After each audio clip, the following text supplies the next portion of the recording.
Hello दोस्तों, आज हम सुनाएंगे दो राजकुमार की दिल छू लेने वाली कहानी। बहुत समय पहले की बात है।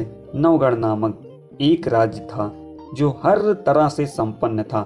वहाँ के राजा बहुत दयालु थे और उनकी रानी तारामती शांत स्वभाव और धार्मिक आस्था के लिए प्रसिद्ध थी। भगवान की कृपा से उनके दो पुत्र हुए। बड़ा पुत्र का नाम अमन रखा और छोटे पुत्र का नाम बिमल रखा। दोनों राजकुमार महल में खेल कूद कर और एक ही गुरु से शिक्षा ली थी, लेकिन दोनों राजकुमार का स्वभाव बिल्कुल अलग था। बड़ा राजकुमार अमन बचपन से ही साहसी, हिम्मती और युद्ध कला में निपुण था। तलवार और घुड़सवार और राजनीतिक का पूर्ण ज्ञान था। और छोटे राजकुमार बिमल शांत, संवेदनशील और दयालु थे। वह पढ़ने लिखने में, संगीत सुनने में बहुत रुचि रखते थे और आम लोगों का दुख दूर करने में अच्छा लगता था। धीरे धीरे दोनों राजकुमार बड़े हो गए। एक दिन राजमहल में महाराज ने दोनों राजकुमारों को अपने दरबार में बुलाया और कहा, दोनों राजकुमारों में से राजा बनने के लिए शक्ति चाहिए, लेकिन राजा बने रहने के लिए करुणा चाहिए। हमारे दोनों राजकुमार इसे जरूर पूरा करेंगे। राजकुमार सुनकर मुस्कुराए और वहां से चले गए। कुछ दिनों बाद महाराज गंभीर रूप से बीमार पड़े और दोनों राजकुमारों को अपने पास बुलाए और बोले, अमन तुम सिंहासन संभालोगे और बिमल तुम अपने बड़े भाई को सही रास्ता दिखाओगे। यही कहते हुए महाराज का निधन हो गया। दोनों राजकुमारों ने राज संभाला।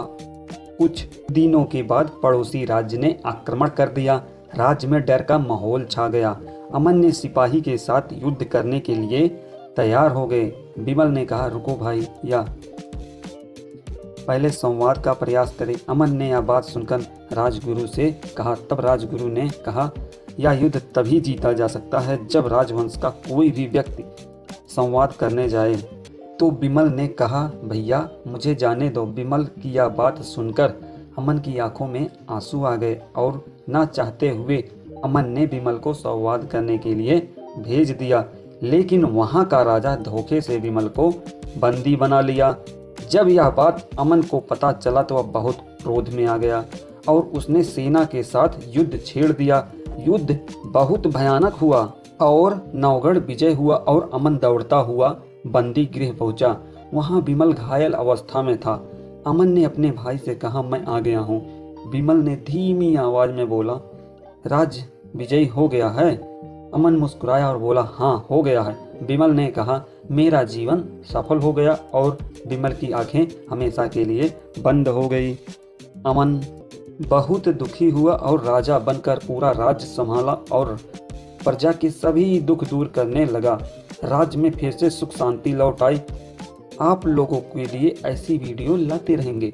चैनल को लाइक करें और सब्सक्राइब करना ना भूलें। मिलते हैं नेक्स्ट वीडियो में।